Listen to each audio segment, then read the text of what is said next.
میں خود بھی چونکہ وہاں کوئی 1 مہینہ سوا مہینہ رہ کر آیا تھا کوئی 1.5 سال پہلے، تو میں یہ سمجھتا ہوں کہ اب وہ جو ایک تاریخی عداوت دشمنی تھی، انتقام کا جذبہ تھا، اب وہ چونکہ ان 60 سالوں میں بہت سا پانی جو ہے وقت کے دریا میں، وقت کے پل کے نیچے سے بہت سا پانی بہہ گیا ہے، وہ نسلیں گئی، اب تو تیسری جنریشن ہے۔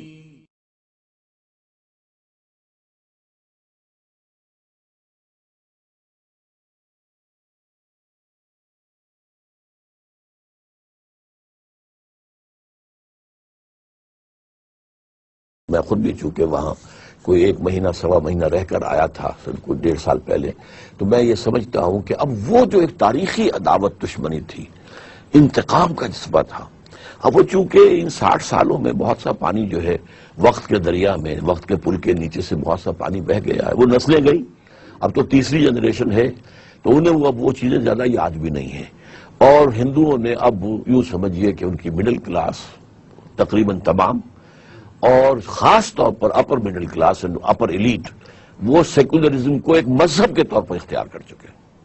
کوئی حیثیت نہیں مذہب کی، چھوڑو اس کو، کوئی مسلمان جائے مسجد میں، کوئی ہندو جائے وہاں مندر میں، اصل مسئلہ جو ہے وہ تو یہ ہے، یہ معیشت کا ہے، اس کا ہے، اس کا ہے، پیسے کا ہے، اور جو بھی کچھ بھی نظام ہے اس کا ہے، تو اس پہلو سے وہ منفی اساس بھی اب ختم ہو رہی ہے۔ تو ظاہر بات ہے کہ میں اس کو کہتا ہوں کہ پاکستان اپنا جواز کھو چکا ہے۔ یہ تو ہے فیکٹس آن دی گراؤنڈ کی حیثیت سے، لیکن چونکہ میں 400 سال کی ہسٹری سامنے رکھتا ہوں کہ ختم نبوت کے بعد سب سے بڑا عہدہ جو تھا دینی اعتبار سے مجددین، جو اللہ نے، حضور نے فرمایا کہ اللہ کا وعدہ ہے کہ اس امت کے اندر ہر 100 سال میں، ہر صدی کے سرے پر ایک مجدد کھڑا کرے گا جو دین کو تازہ کر دے گا۔ تو آپ نے بھی وہ لفظ غلط استعمال کیا تھا، تجدیدی، تجدید کہتے ہیں اور اس سے مجدد بنا ہے، اور تجدد کہتے ہیں نئی بات کو لانا، اس سے متجدد بنے گا۔ تو تجدید تو بہت عمدہ کام ہے، دین کو تازہ کرنا، نیا کر دینا، تو اس کے اوپر جو گرد و غبار آ گیا اس کو ہٹانا۔ تو 1000 برس تک وہ جو اکبر کو پٹی پڑھائی گئی تھی، سارے مجددین عالم عرب میں آئے، اور 11ویں صدی سے مجددین کا سلسلہ انڈین سب کانٹیننٹ کو شفٹ ہو گیا۔ وہی کوئی اللہ تعالیٰ کی حکمت ہے، کوئی اللہ تعالیٰ کی جو ہے وہ دور اندیشی والی بات جو ہے، کوئی اس کی لانگ پلاننگ ہے، اس نے تو کہا یدبر الامر من السماء الی الارض، اس کی تدبیر ہوتی ہے، فی یوم کان مقدارہ 1000 سنۃ مما تعدون، اور اس کی یہ تدبیر 1000 سال کی ہوتی ہے۔ تو اب یہ جو ہے یہ 400 برس میں سارے مجددین ہندوستان میں آئے۔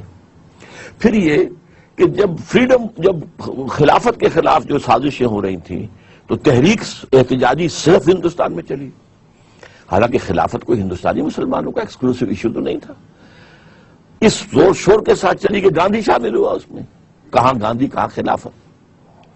پھر جب تحریکیں چلی ہیں آزادی کی، تو پوری مسلم دنیا کے اندر لوکل نیشنلزم کی بنیاد پر تحریکیں چلی ہیں، ملے نیشنلزم، سمجھے، عرب نیشنلزم۔ اگر جو ہے جمال عبد الناصر نے برطانویوں کو، انگریزوں کو اٹھا کر اور میڈیٹرینین میں پھینکا تھا، تو کس بنیاد پر؟ عرب نیشنلزم، نحن ابناء الفراعنہ، ہم فرعونوں کی اولاد، اور صدام نے کہا تھا نحن ابناء النماردہ، ہم نمرودوں کی اولاد ہیں۔ تو یہ نیشنلزمز ہیں، ان کے اوپر سوائے ایک تحریک پاکستان کے کہ وہ اسلام کے نام پر چلی۔ تو یہ چیزیں ہیں۔ پھر یہ کہ معجزہ ہے، کانگریس جیسی جماعت اور تحریک زبردست، اور ہندو جیسی یعنی ہم سے 3 گنا وہ جو تعداد کے اندر، پھر سرمایہ دار اور تعلیم یافتہ، اور انگریزی محکموں میں ہندوستان جو ہے سرکاری میں بہت آگے نکل گئے تھے، ہندو مسلمان بہت پیچھے رہ گئے تھے، اس کے کچھ بہت سے اسباب ہیں۔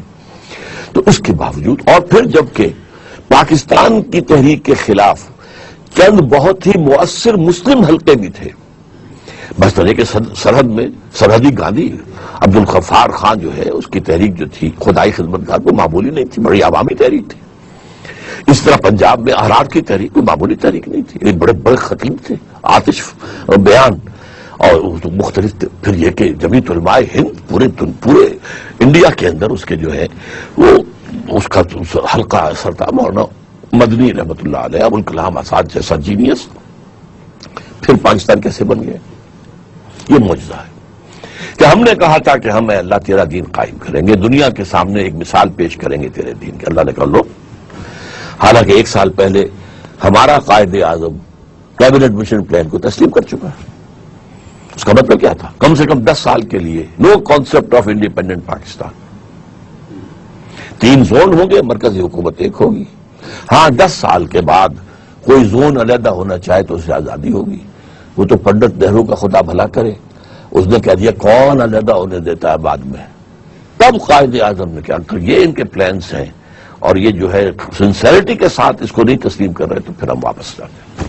اب ان کے اوپر کوئی الزام نہیں دے سکتا تھا، کوئی انگریز جو ہے ماؤنٹ بیٹن یہ نہیں کہہ سکتا تھا کہ یہ کیا کر رہے ہو محمد علی جناح، تو اس لیے کہ وہ تو اس سے سارا کا سارا معاملہ خراب کر دیا۔ یہی وجہ ہے کہ مولانا ابوالکلام آزاد نے اپنی کتاب انڈیا ونز فریڈم میں اپنی صرف ایک غلطی مانی ہے کہ میں نے اس وقت کانگریس کی صدارت سے استعفیٰ دے دیا، اور مجھ پر دور بھی تھا کہ میں رہوں، میں نے نہیں مانا۔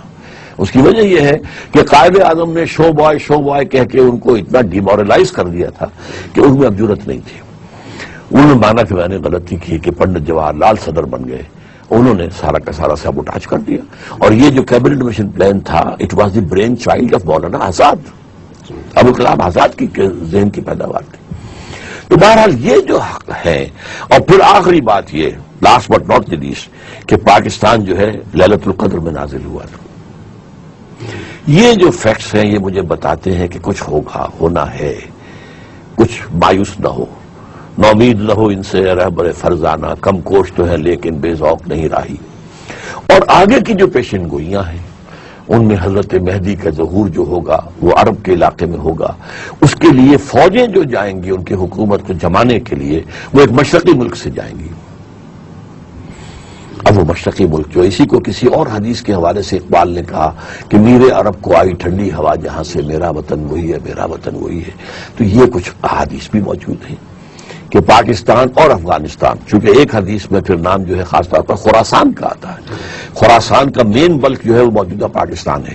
البتہ جیسے کڑھا ہوتا ہے، بڑا کڑھا، اور اس کے اوپر جو ہے ادھر بھی کنڈا ہے ادھر بھی کنڈا ہے، تو مین تو تھا بلک اس کا افغانستان، لیکن کنڈا ایک ایران میں تھا جو اب بھی خراسان کا پروونس ہے ان کا، اور ایک کنڈا پاکستان میں تھا، یہ جو بالا کنڈ سے اوپر کا پاکستان ہے، یہ سوات ہے، دیر ہے یہ، اور اوپر جا کے چترال ہے، یہ علاقے ہیں، یہ بھی اسی بالا کنڈ کے اسی خراسان کا حصہ۔ تو ان احادیث کو دیکھ کر، اور اقبال اگرچہ لیکچرز میں اس نے یہ مہدی وغیرہ کے تصور کی نفی کی ہے کہ یہ پرانی کہاوتیں چلی آ رہی ہیں، اور ان کی، لیکن یہ کہ شعر اس کا ایسا ہے کہ خضر وقت از خلوت دشت حجاز آیت بروں، وقت کا امام جو ہوگا خضر، رہنما، راستہ بتانے والا، وہ خلوت حجاز جو ہے، دشت حجاز کی خلوت میں سے برآمد ہوگا، اور کارواں زی وادی دور و دراز آیت بروں، اور جو کارواں چلے گا وہ اس وادی سے جو دور و دراز کی وادی ہے۔ اب یہ خضر وقت کے حوالے سے جو شیعہ اور سنی دونوں کانسیپٹ ہیں مہدی کے، اس کو کور کر لیا۔ ان کے نزدیک حضرت مہدی 1200 برس سے چھپے ہوئے ہیں، وہاں سے برآمد ہوں گے۔ ہمارے نزدیک بھی روایات میں یہ ہے کہ جب عرب میں خانہ جنگی شروع ہو جائے گی تو ایک شخص جو ہے مدینے سے بھاگ کر مکے میں چھپ جائے گا، اس لیے کہ لوگ اس کی طرف نظریں اٹھا کر دیکھ رہے ہوں گے کہ ہی شوڈ کم، اور ہی شوڈ لیڈ، جو ہے لوگوں کو رہنمائی دے، اور وہ اسے ذمہ داری سے بھاگے گا۔ تو وہاں سے اس چھپے ہوئے کو تلاش کر کے نکال کر اس کے ہاتھ پر بیعت کی جائے گی، حالانکہ وہ نہیں چاہے گا کہ اس کے ہاتھ پر بیعت کی جائے۔ تو یہ دونوں خضر وقت از خلوت دشت حجاز آیت بروں، کارواں جو جائے گا وہ اس وادی سے، یہ وادی کون سی ہے؟ وادی سندھ۔